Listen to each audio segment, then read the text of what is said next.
Welcome to Family Law Matters, the podcast presented by the Mealy Firm. Visit www.allfamilylaw.com or call 866-687-8561 to learn more. And now, here's your host.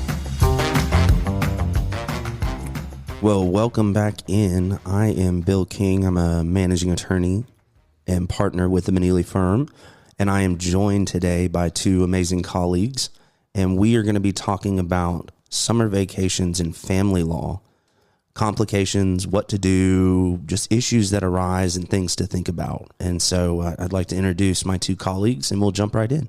I'm Emily McClarty. I am an associate attorney out of our Marietta and Forsyth offices. I'm Dina Kismatulina. I'm managing attorney for the Midtown office, and it's great to be back. So for those listening, this is Family Law Matters podcast, and we are here talking about summer vacations and its impact on family law. And I'm here with Dina and Emily, and we're thinking through, a lot of these issues that arise and some of the concerns that creep in when you're thinking about these extended parenting times during the summer. We've talked about parenting plans a lot, what those are, how you can utilize those. Let's talk a little bit about, let's say you file a new case in March or April and you don't have a parenting plan in place. What are some of the things you're thinking through when the summer is approaching and advice to clients? It's important to get, to request a hearing and have everything situated for the next school year. It's the most important consideration, especially if, some kind of relocation is involved or moving of some sort, because sometimes courts are slower in the summer. Judges on vacation too. Judges are humans. And as much as we want them to work 24/7 and hear the cases, it's not always happening. And usually, because court staff is on vacation, judges have mandatory conferences that are usually in August, take place in August. And we know that there is a seasonality to that. You have to really, really be strategic about when you're filing and how fast you can request a hearing, especially in the situation where custody is a complex issue and maybe you anticipate having to request to involve custody evaluator or maybe guardian ad litem. Yeah, absolutely. The other thing that I think of when those cases are filed and you're thinking through summer's coming up, one of the things that immediately pops into my mind is a standing order and how that impacts a case. And so when you're thinking through the standing order, there's a lot of language in there about travel and its impact, and a lot of families don't know that, and people have already made plans. So when you're thinking through that, Emily, what are some things that you're looking at and advice that you're providing to clients, and then how are you handling that on the back end after a case has been filed and you've talked with a client and you found out, we had a pre-planned trip to Florida to go to Disney World, and now you've got a standing order in place? Depends on the county. Every county's standing orders are slight variations of each other, so they're not all identical. So a couple different kinds. Some counties say you cannot leave the state of Georgia without an agreement of the parties or a court order. Some say that you cannot leave the state of Georgia without a court order, period. Some say that you just... So I know some allow, so jumping in there, I know some allow you can go out of state for a limited period of time as long as as long as it's for the purposes of vacation, but you can't go out of country. So some standing orders do allow for those circumstances. And so, every case is different.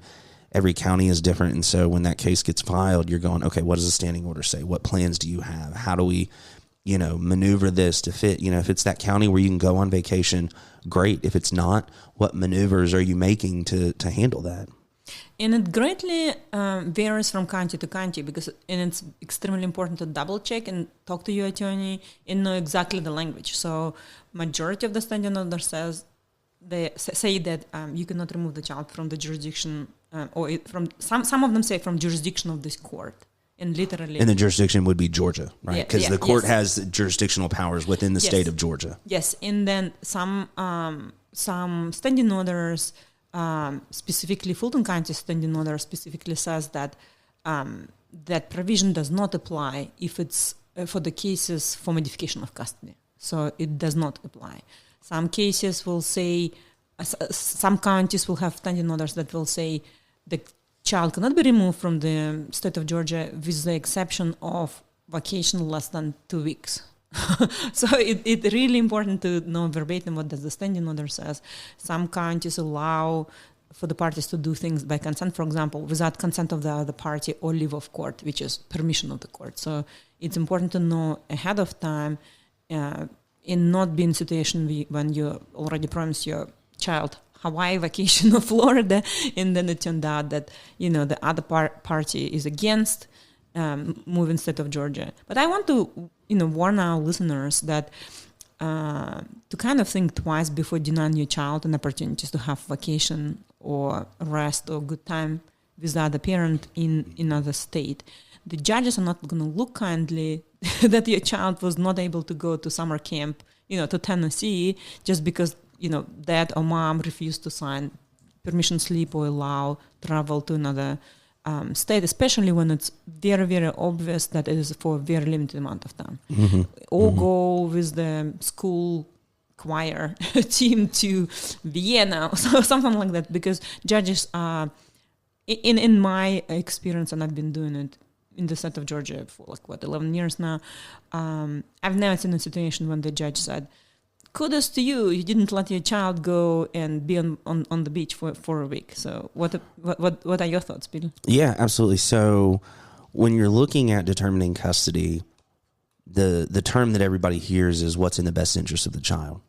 And so at a high level, what's in the best interest of the child is a concept of, I think people can abstractly think about and say, okay, this is good, this is good, this is good. But when you get down into the legal aspect of it and you look at the actual statute, there are factors laid out in the statute that define what's in the best interest of the child that the court can look at. And one of those is co-parenting. Who is going to co-parent?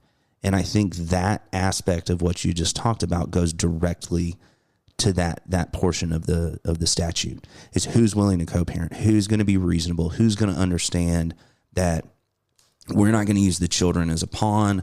I'm not going to assert authority or control over you through the child. It's not about, the child. This divorce is not about the children. This divorce is about you and I, or custody action or whatever that is. It's about you and I no longer being able to be a unit and parenting together.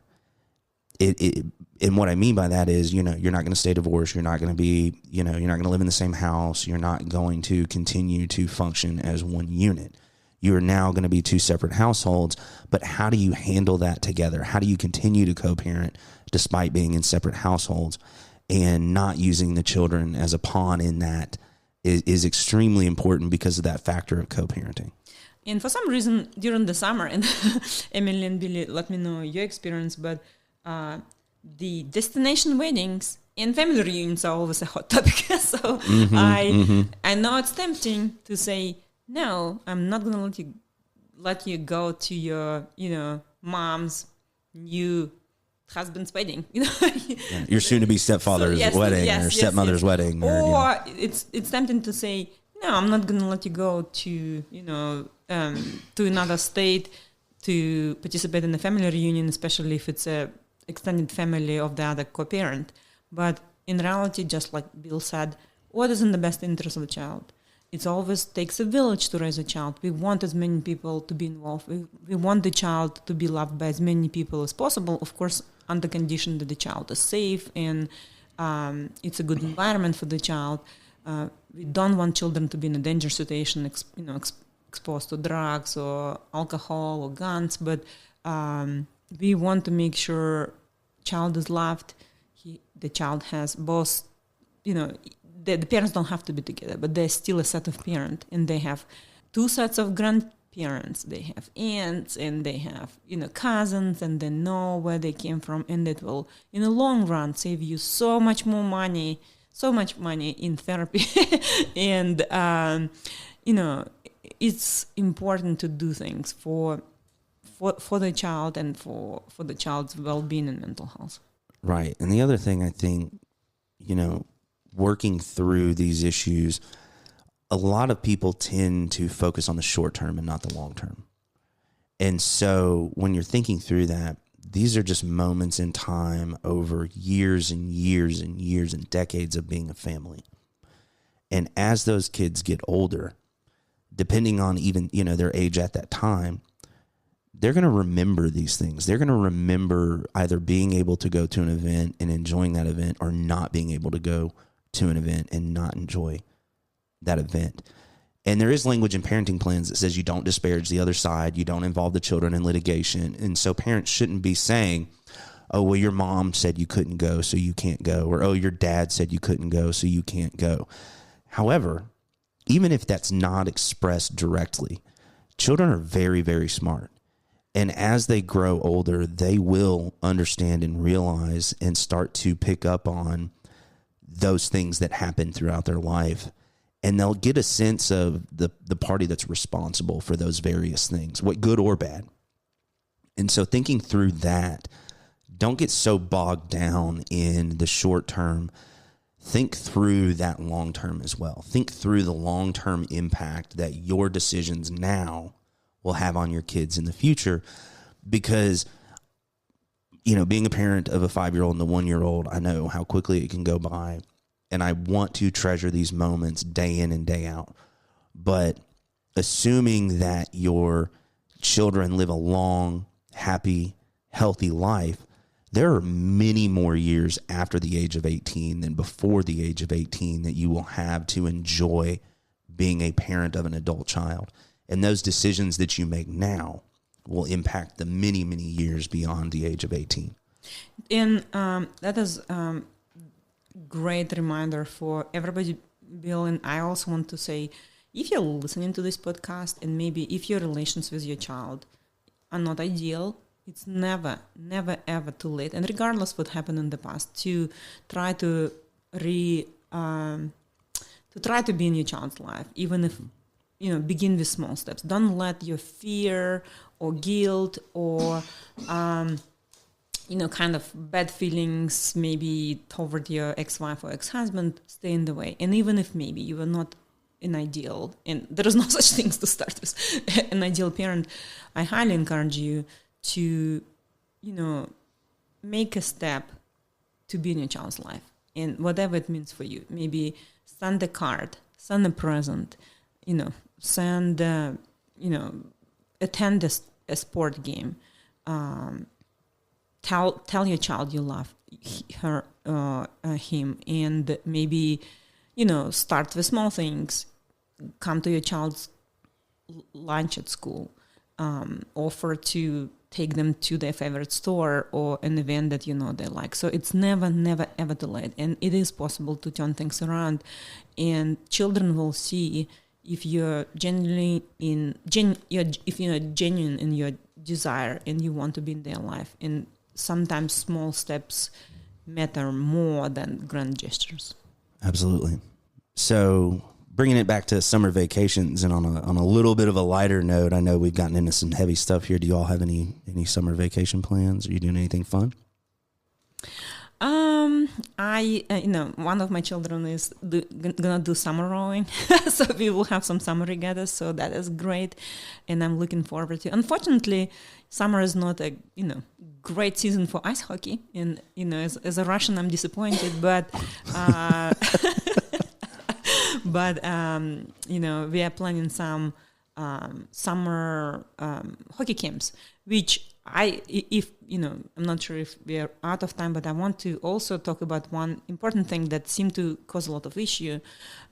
When you're planning camps specifically, I urge you, or if you're preparing parenting plan, or if you're working with your attorney on, finalizing their parenting plan, think through what kind of school does your child attend. If the children are small, for example, does because daycare, is it, full-time daycare, 12 months a year, or do they have like academic years and then summer period considered to be camps?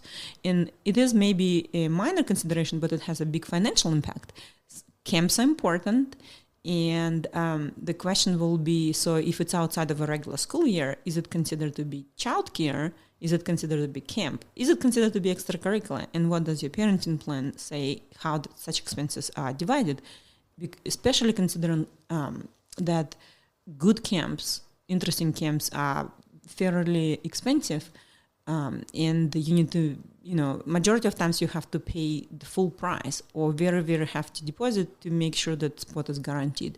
So a lot of times, people come to us and say, well, my other co-parent doesn't want to pay for camps because it's summer and it doesn't specifically say the parties are splitting in certain way the cost of the camp. So that is a very important consideration, and I urge everybody to make sure everybody on the same space. Don't just assume. Make sure you have really tight provisions in the parenting plan and it's addressed. Yeah, absolutely. Those are great points.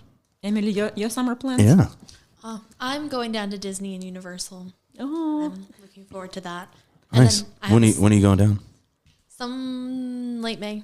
Okay. Yeah. All right. So coming up. Yeah. Early summer. And then I have a summer birthday, so that's always Yeah. interesting. There you go. Anything you're looking forward to other than Father's Day during the summer? Yeah. So I'm going down to Orlando for a little bit of work, but I'm going to try to parlay that into going a few days early and maybe taking the kids to Disney as well. So we're thinking through that, and I'm very excited about that. So, all right. Any last thoughts for the listeners on thinking through vacations, summer vacations? You just talked a lot about camps with some great points, but just any last thoughts for the listeners? Maybe try to co-parent, have conversations as early as possible, and keep things in writing.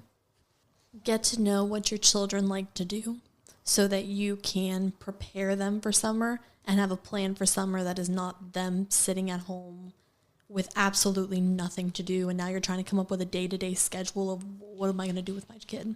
Yeah. Great advice. Absolutely. And hide the Nintendo or PlayStation half a day at least. Yeah. The iPads, the cell phones. Throw those away and let's go outside and have some fun. For me, one of the things that I would say is when you and the other parent are still together, whether married or not, the best laid plans, right? They still fall apart.